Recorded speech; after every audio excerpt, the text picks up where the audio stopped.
Саламатсыздар ма? Клубниканы қызығушылығы бар, клубниканы бизнес ретінде бастаймын деген адамдарға менің бүгінгі видеом арналады. Жалпы бұлай жеке өзім егем деген адамдарға да бұл видеоны қарауларыңызға болады. Себебі мен қандай подводный камни дейді, қандай қиыншылықтармен кездестім, нені қате жасадым, нені дұрыс жасадым, солар туралы сіздерге айтып өтейін. Бұл клубника Альбион деген сорт, бірнеше қайтара, мысалы бір жаздың өзінде 3 қайтара береді. Теплицаға өте жақсы өнім береді. Міне қазір октябрьдің бүгін 7-сі ма? Иә, күн суық. Мысалы біздің Ақтөбеде жаңбыр, салқындап тұр, келесі апта 0 градустар болады дейді. Бұлар өте жақсы беріп жатыр. Мінекей бастарының бәрі толған гүл. Мен соларды енді осылаймен мұздақ болып қатып қалады-ау деп қарап жүрмін. Жинағанша жинап, мінекей бәрінің басы гүл. Мынадай одноразовый клёнкілерді себебі бізде жаңбыр осы көп жауады дейді. Бірнеше күн кешеден бастап жауып жатырмын. Мына бетіндегі сеткілер бұл құстардан, құстар жеп қоймас үшін соларға арналған. Мінекей мұртта жібердім. Шамалы көп емес. Себебі мұрт жіберген кезде жеміс ала алмайсыз. Сондықтан мұртты мен жібергеніме бір 20-30 күндей болды ма, или одан аз ба. Жаз бойы ешқандай мұрт жіберген жоқпын. Бәрін жұлып алып тастап тұрдым. Менің жіберген бірінші қателігім, бұндай клубникаларда жер су ұстамайтын саз болмау керек. Менің жерім саз болған. Оған көң салсаңыздар мол қылып, сонда ол может сазды жеңетін еді. Менің көңдерім азғантай тек әр ұяға салынған. Сосын биогумус салдым. Мына минеральный удобрениелерді пайдаланған жоқпын көп. Арасында болды суперфосфат, сосын калий жіберген кездерім. Көп емес. Күнде мен капельный поливтің бойымен күнде оларға питание берген жоқпын. Мен барынша эко өнім алам деп, көң, сосын судан қалса биогумус салдым, сонымен өсірдім. Және тағы да басқа био удобрениелер бердім. Гумат калий деген сондай удобрениелер бердім. Жер тың, жақсы өнім берді. Тек менде бірінші жау құстар болды. Таңертеңсін ерте адам оянбай тұрғанда күттай жарықта 4-тен бастап құстар келеді. Осылай пісіп тұрған клубникалардың дымын қалдырмай жеп қояды сауысқанмен қарғалар. Әрі мынадай көктеріне дейін үзіп кетеді. Жартылай піскендерді шоқып жұлып тастайды. Сондықтан клубника егетіндердің басты жауы құстар болады екен. Ал егерде теплицаңыз болса, ол теплица бизнес бастаймын деген адамдарға ең керек зат екен. Себебі теплица болса құстардан қорғайды. Әрі мынадай жаңадай осындай керек емес жауындардан қорғайды. Біздің Ақтөбе жаңбырлы жер ғой, сондықтан сондай артық жауындардан қорғайды екен. Және теплицаның ішіне өзін былай мына гүлдерді тозаңдандыруға шымел ма сондай араларды жіберіп қойсаңыздар, сырттағы нелердің жаңадай басқа мындай құрт-мұрттардың келуі азаяды. Сосын менің жіберген тағы бір қатерім улап тұру керек екен. Біздің қазақтар улаған кезде былай істейді ғой. Әбден бірдеме мынадай жеп қойғанын көрсе ғана улайды да. Негізі бизнес ретінде бастасаңыздар, бірінші жеміс болмай тұрып улауларыңыз керек. Гүлдемей тұрып ерте көктемде, сол бір жаздың ішінде 3 рет улау керек дейді ғой. Арасында жеміс бермей демалған кездерінде.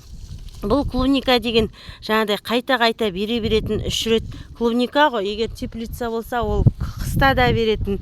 Сондықтан менде ерте уламағасын жеміс беру басталып кетті да, бір рет улап үлгердім, екіншісінде жеміс беріп бастап кеткеннен кейін улай алмадым. Уласа жеміс уланып қалады. Сондықтан оның жапырағына бір кішкентай қарақ, кішкентай жаңадай гусеница сияқты құрттар түсіп, солар жей бастады. Солар көп жапырақтарды шұрық тесік қылып жеп қойған.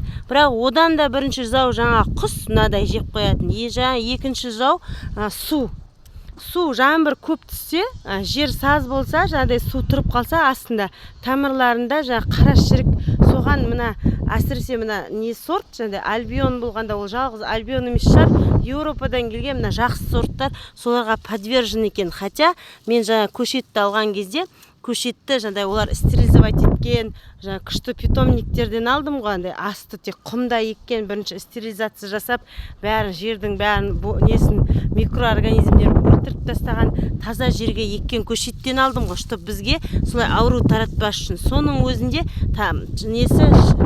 тамырларының шіртіп алған себебім ол может менің өзімнің жерімде сондай микроб болған қара шіріктің. Бұрын егіс еккен бос жатқан жер болды ғой, арым шөптерін жұлып тастап, жырғызып алдық та үлкен мотоблокпен жасадық. Сондықтан ең бірінші не зат ексеңіз де бірінші жерін ерте көктемде улап алу керек деген сол дұрыс екен. Оны біздер қазақтар көп тыңдамаймыз ғой. Мынадай болып жартылай қызарғанның өзін құстар шоқып кетеді ғой, ермек қылып. Себебі олар деген шапшаң ғой, олар бізден шапшаң, тез бәрін шоқып тастайды. Мынадай болып клубникалар пісіп тұр.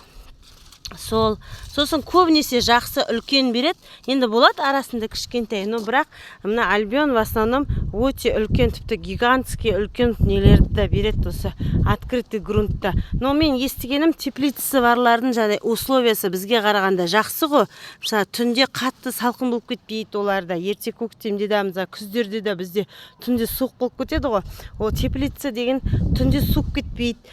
Сосын қатты ыссы болған кезде олар төбесіне мынадай сеткіден тартып көлеңкелейді. Сондай жағынан бізден 10 есе көп өнім алады екен теплицасы барлар. Сондықтан пайда табам десеңіздер, егер клубника еккенде міндетті түрде теплица салып алуларыңыз керек. И то ол теплицаны мен айтпаймын, мысалы біздің Ақтөбе салқын жер ғой. Мысалы оны отын жағып көп ақша кетуі мүмкін. От керек емес, туннель ретінде неотапливаемый, яғни от жақпайтын теплица ұстауларыңызға болады. Ол ерте көктемде ұстап тұрады жылуды, и күзге дейін, қара күзге дейін. Қыста от жағу маған невыгодно, тиімсіз десеңіздер, біздер салқын жақпыз ғой Ақтөбе, а вот жылы жақтарға мүмкін оларға от жағып қыс бойы ұстай берулеріне болатын шығар. Мыналарды жұлып алмасам қазір жерден тағы да бір құмырсқа сияқты бірдемелер келіп, жерде еккеннің бір несі, сонда осылардың бәрін опырып астынан жеп кетеді. Егер жерде екпей жоғарда, әлі қызармаған, бірақ осыны енді қызарғанда келгенше жеп қойып атады ғой бірдемелер. Мен білем, үлкен клубника егетіндер биікте егет, биікте. Сол биікте егетіндердің клубникасы бір жағынан таза болады. Менде ондай қара спанбонд, ақ спанбондтарды астына төсеп егіп атады ғой. Сол таза болады бір жағынан. Екінші жағынан шірмеуге жақсы клубниканың өзі. Хотя бірақ менікі жел соғып тұрды ма, ол жағынан шіріген жоқ. Екіншіден арам шөпке жақсы дейді. Сосын құмырсқалар, бірақ ол спанбондқа қарамайды шығар, келе береді шығар, келгісі келсе. Ол микробта нелер жейтін бірдемелер деймін, құрт құмырсқаны айтып жатырмын ғой. Ал міне менде ондай шіріп атқан жоқ, хотя міне күздің кезі жақсы о жағынан. А вот тамырына қара шірік саздан түсті, сосын мол жауыннан түсті. Ал теплицада мол жауыннан қорғайды ғой, өзің немен беріп тұрасың. Сол отоплениясы жоқ, туннель деп айтады ғой, пленкамен тартып тастайды. Хотя біздің Ақтөбеге ол келмейді, бізде қар көп түседі ғой. Ондай пленканы қарлар жыртып кетеді екен, оны күзде жинап тастау керек екен, пленкасын, теплицаның пленкасын. Сондықтан бізге как туннель ретінде, бірақ поликарбонатпен жасау керек біздің Ақтөбенің климатына, салқын климатқа. Ал жылы жақтарға, қары аз түсетін жақтарға пленочный теплица отоплениясымен ұстауына болады. Оларға отынға көп кетпейді ғой.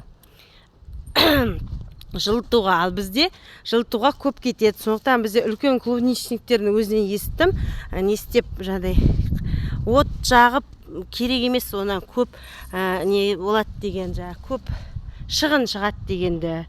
Сол вроде білгеннің бәрін айттым, улау керектігін айттым сіздерге. Удобрение сосын сындай көп беріп тұрғасын беру керек. Хоть көңгі салсаңыздар да, астына мол биогумус салсаңыздар да, болмаса суперфосфат, гумат калий, болмаса биоудобрениелер бар ғой, сондайларды тауықтың боғын шіртіп сумен араластырып қоясыздар ма, беріп тұруларыңыз керек. Себебі мынадай жаз бойы бергесін клубника шаршайды ғой.